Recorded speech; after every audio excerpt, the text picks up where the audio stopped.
నేను వేసిన వినాయకుడు పెయింటింగ్ ఇది. నేను వాటర్ కలర్‌తో వేశాను. అయితే ఈ బ్యాక్‌గ్రౌండ్ అనేది నాకు అంతగా నచ్చలేదు. వినాయకుడు బాగా కనిపించట్లేదు.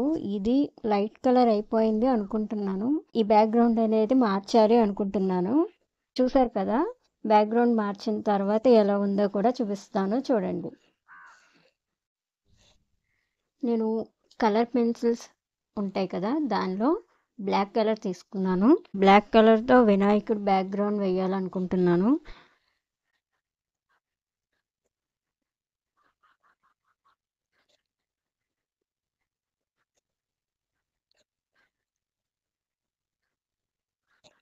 ఇదిగోండి బ్యాక్‌గ్రౌండ్ అయితే మార్చేశాను. ఇప్పుడు బాగుంది అనుకుంటున్నాను. మీకు ఎలా అనిపించిందో కామెంట్ చేసి చెప్పండి.